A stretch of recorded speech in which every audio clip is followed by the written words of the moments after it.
Your Philadelphia 76ers have 2 straight wins, and we're going to recap both of them. This is going to be another compound video. Obviously, the one that comes to mind first is a 111-97 victory over the Dallas Mavericks. And I believe it was a 7-point win against Toronto. The score there doesn't really matter too much. I'll talk about the Toronto series in depth a little bit first before we go on to the Dallas Mavericks. I'm actually going to get a few video breakdowns out. Yeah, I'm going to finally get back to breakdowns. I know the last breakdown that I did was the Tyrese Maxey breakdown, which, let's start here. The Kyle Lowry thing, right? I'm a fan of it. I want Kyle Lowry here. There's going to be a video. That's going to be part of video breakdowns. I'm going to show what Kyle Lowry is going to bring to Philadelphia offense. But obviously, also defensively, I think everyone knows, controversially, Flopper McFlopperson. He flops, but when actually he stands upright, he's a pretty good defender. He's a pretty good defensive player in Kyle Lowry, and I think he would spearhead your perimeter attack. Because one of the things that we've noticed, and what Doc Rivers has said, is that he likes to save Ben Simmons up until the fourth quarter. But it gets hard to do that if you have Danny Green, he's come alive a bit defensively. He's no longer getting beat as badly. You still see a little bit now and there. But Danny Green looks defensively competent a little bit, which, that's big. Like, if we're going to be on the floor, you can't be a defensive liability. You got to be on the end of the court. And Danny Green doesn't look as terrible. So there's that. Good for him. And,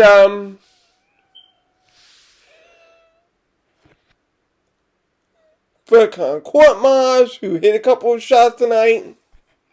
Mike Scott even hit a couple of shots. But generally, these people that we play, obviously very few people will be as good as Ben. But it would be nice if that second wing defender were not below average at best to outright garbage at their worst. And that's what Kyle Lowry would bring. Kyle Lowry would give you a second wing defender, although primarily a point, but he can guard some twos. Kyle Lowry would bring you a second perimeter defender who is solid enough that he could take quarters 1 through 3 midway thirdish. And then you can use Ben in that second half situation like Doc Rivers wants to do. So Kyle Lowry would be a very big help for a lot of the same reasons that I was pro Lonzo Ball. But it seems like this Lowry thing has a little bit more legs. When an agent starts denying stuff, that's when you know that there are legs to this.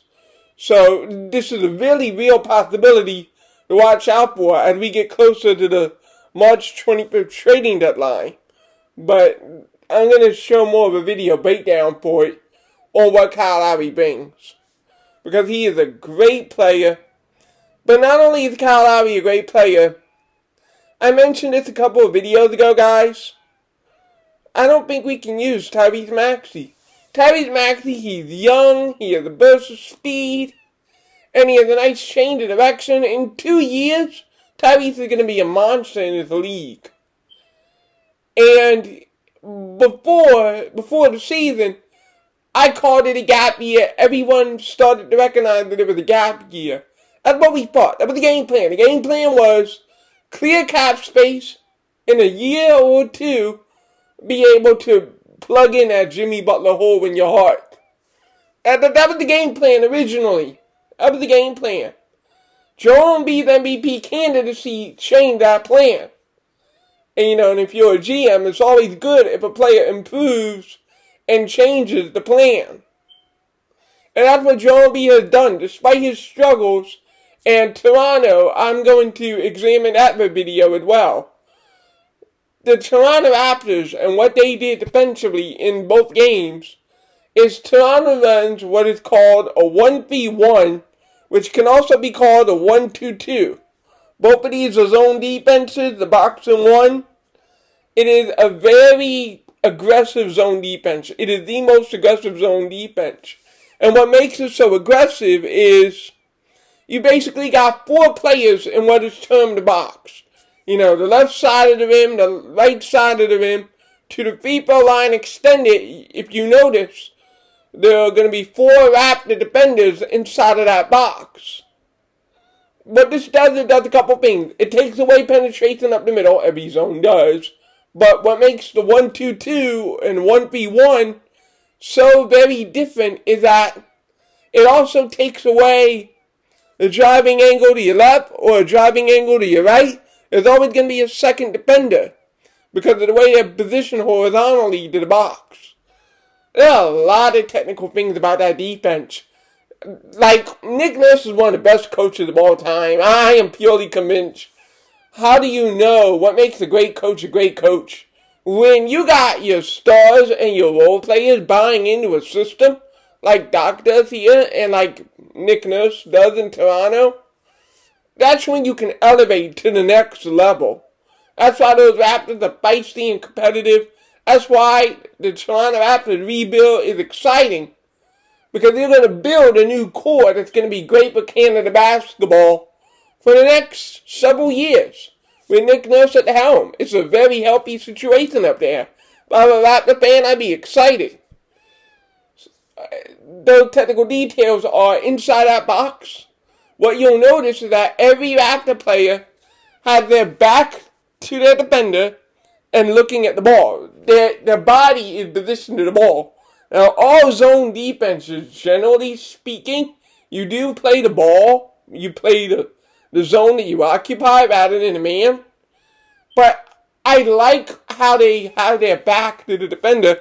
Because when you're positioned like this, that's literally, they're facing the ball. So you can't pass it to the corner, even though they're drifting off of the corner. It's a very nice NFL football type of wrinkle that I appreciate. And to have that technical soundness to that approach to kind of mitigate a little bit the weakness of the 1-2-2 and 1v1, which is the corners. And I'm going to discuss why we couldn't take as much advantage. Where if Burkhan weren't 5 for 11, we might have lost both games. What our roster issue is, and the Toronto Raptors zone defense, last couple of games prior to the night really showed it. But our biggest problem is that we don't have anyone who can drive up the defense. So I mentioned that, and Ben Simmons has some great takes tonight. So Ben Simmons might be your only guy, but Ben Simmons isn't really a driver downhill per se. Ben likes to get his 1-2 step and finish, but he's not a guy that I can throw it to in that corner spot, which is the weakness of the zone. So who does stand at that corner? Danny Green, Burkhan Korkmaz, and even Tobias Harris, who went out with a bruised knee. Tobias Harris is not a quick twitch basketball player. In other words, he's not no 1-2 step in. I think even Jerome B can penetrate a little more than Tobias could. The issue there is that whenever Jerome B touched the basketball, Toronto automatically committed the second or third defender. So even if you put Embiid in the corner, you really weren't going to get that dribble penetration anyway. So, anyway, there are 2 ways to beat any zone defense. The first way, obviously, as you know, is the 3-point shot. But the second way, and in my opinion, the best way, in fact, Doc Rivers talked about this in that second game, post-game, dribble penetration. I need somebody who could drive it up. Against a 2-3, maybe you drive it up the middle. But with the 1-2-2 scenario, it's the corners that are even more exposed.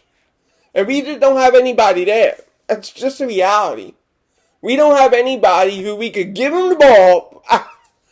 I think one of the big reasons we blew out the Dallas Mavericks is that Danny Green finally decided not to put the ball on the floor again. He finally decided to have a little less ego.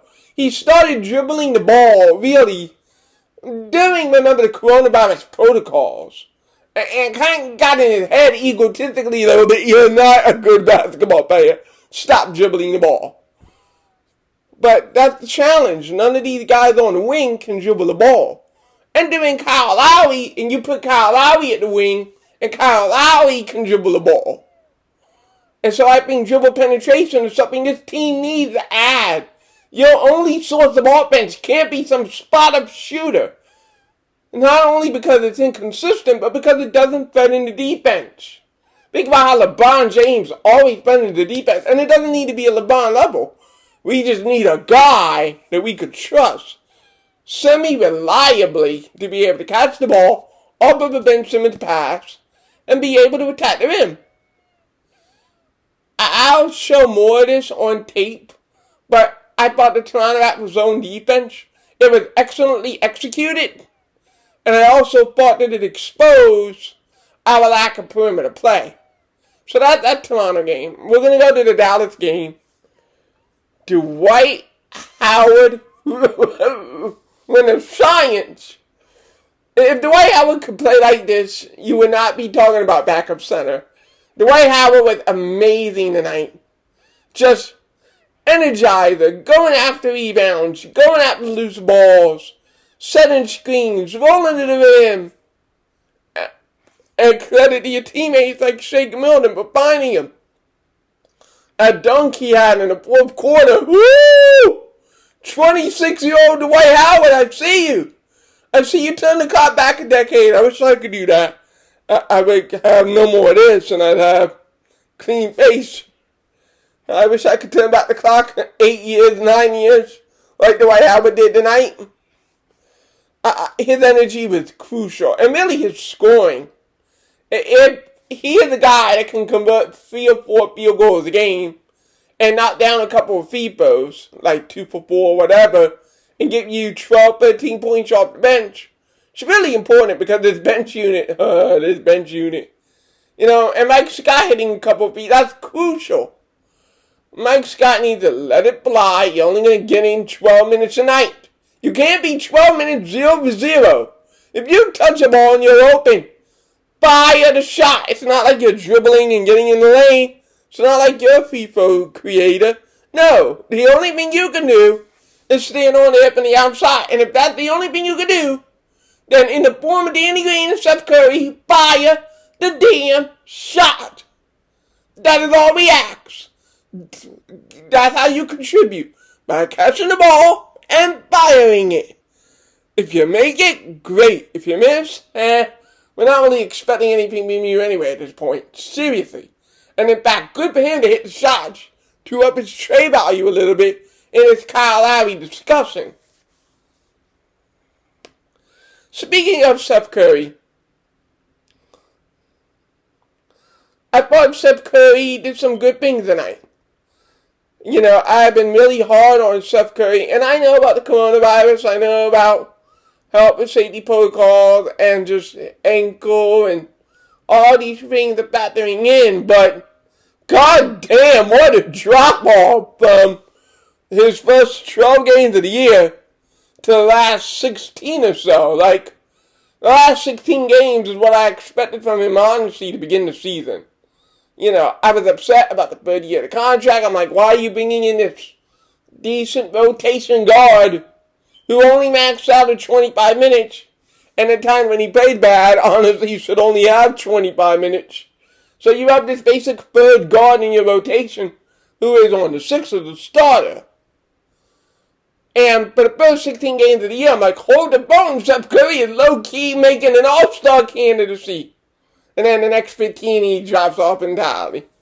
And a lot of it not his fault. Again, I acknowledge coronavirus. You know, unprecedented disease. I don't know if I've ever had it or not. I don't think I did.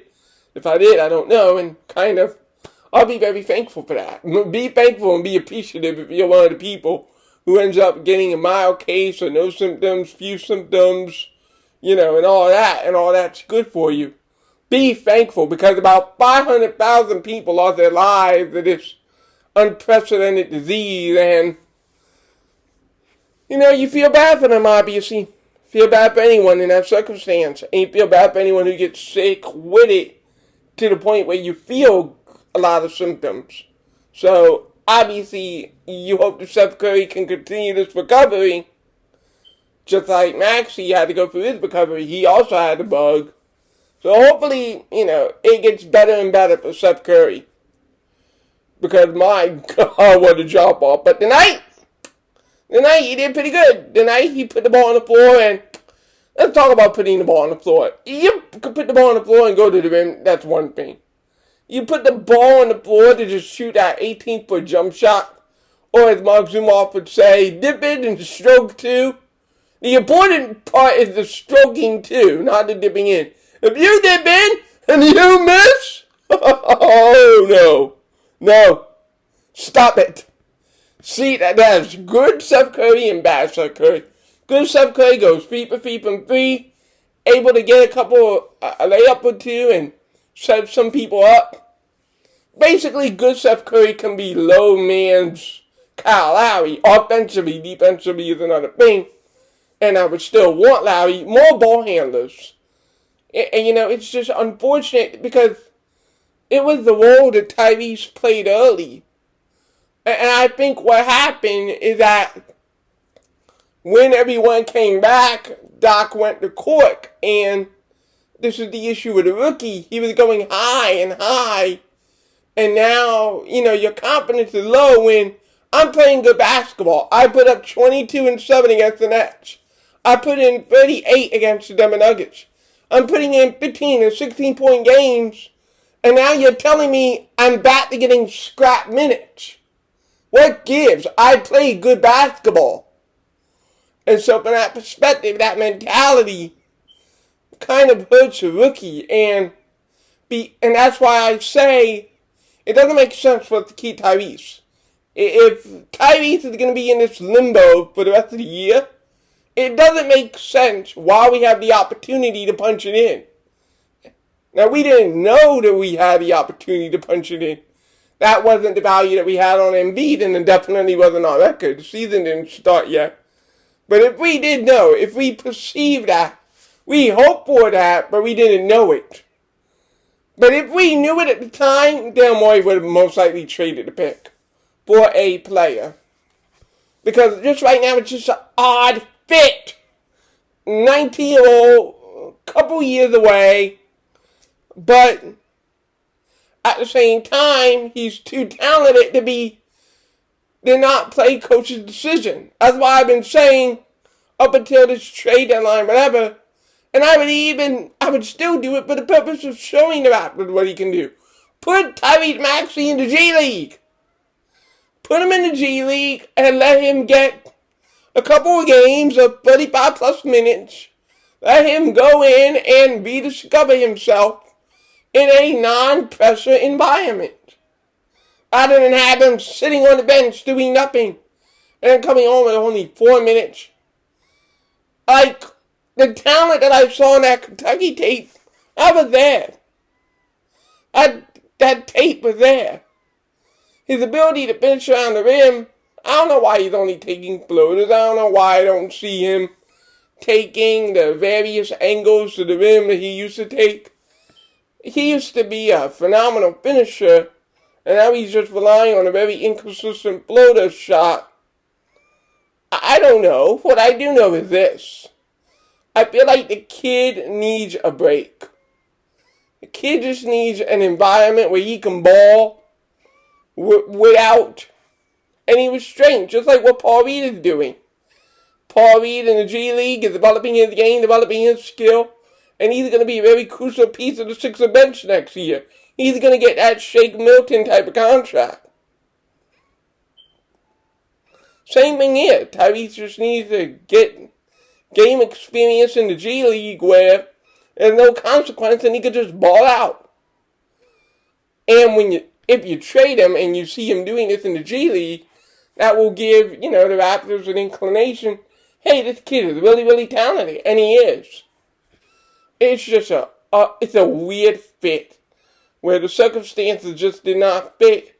And it gets to what, RB said, and I felt the same, is that Tyrese is good, yeah, but, Desmond Bain, it's not like he's saying the world on fire either with his minutes, but the idea in theory of a 6'5" guard who could shoot the ball, as we see with this deadline, was more relevant than the 6'3" guy who, 19, and looks like he could be a hell of a talent one day, but we're not getting a minute, so, what's the point? What's the purpose? So I feel bad there. Let's talk a little bit Joe Embiid.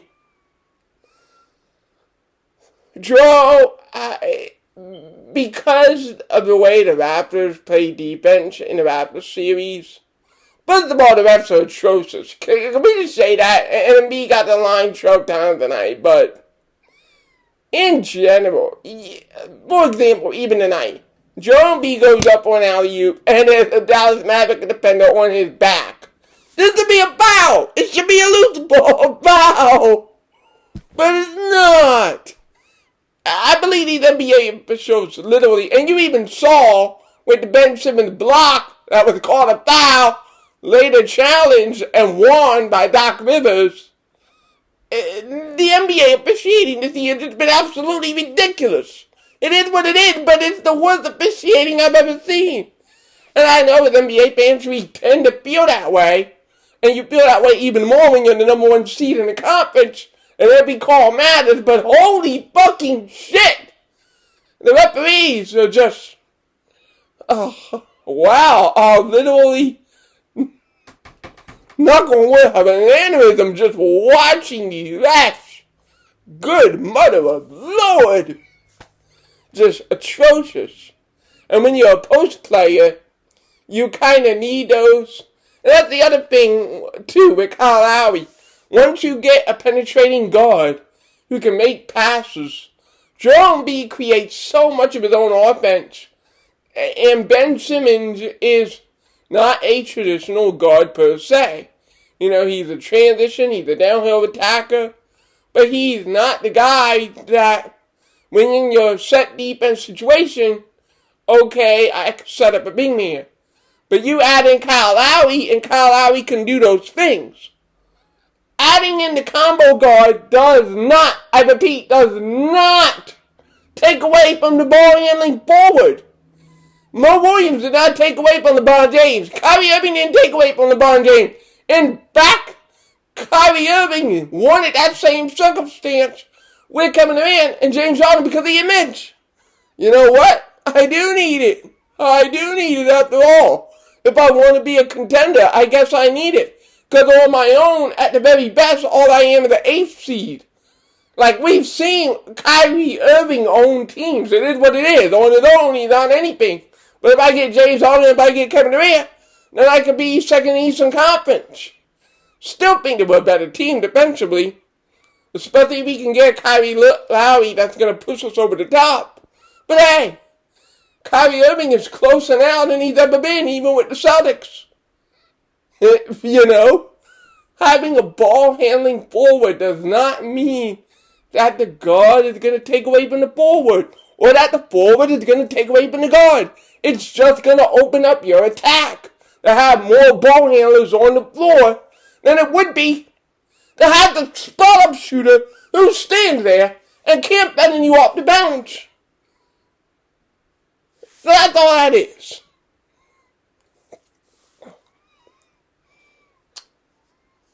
But not only does that help out Ben Simmons, Joel Embiid will greatly benefit from having a guard who could shoot the b-ball, play off-ball, and at the same time, pinch post pass. There was actually a possession in the third quarter where Joel Embiid is deep positioning, and I think whether it was Mike Scott or whether it was somebody who just couldn't get the ball inside. And if you threw the ball inside while Joel Embiid is winning that post-position battle, that's the other thing, is that for Embiid, they're kind of missing these early duck-ins. I mean, we kind of been okay with it, but just adding the Kyrie Lowry to your offensive attack, you're going to hit those dump-ins a lot better. There is no downside to acquiring Kyle Lowry. And again, I'm going to get the video about it, but there is no downside to making this trade. Some people are like, oh, we need a bench. We can acquire bench pieces. The creativity of Daryl Morey is unprecedented. Believe me, Daryl Morey, you can do both. You can get a scorer or two. You can get a guy. You can get a guy for your bench. Yeah. But you can't survive that Seth Curry and Danny Green are your wing slot guys. Maybe I can survive one of them, but I can't survive both of them in the playoffs. So yeah, you're looking for a positional upgrade. I mean, the reality is Danny Green is an expiring contract. So what are you going to do next year? Start Burkhan? So yeah, regardless, no matter what, you were going to have to upgrade this position. It's just now that you're contending for a championship, why wait to sign some dude when you can go out now and get an all-star? So that's how I see it. Overall, Sixers won a couple games. We're 20-11, right? 20-11. Best team in the Eastern Conference. Had the good times rolling. You know, whatever it is that Daryl Morey does or doesn't do. I trust Daryl Morey. I trust Doc Rivers. I trust Elton Brand. I trust his front office. And I trust that they know what's best for the team and what's best for the city and what's best for the fans.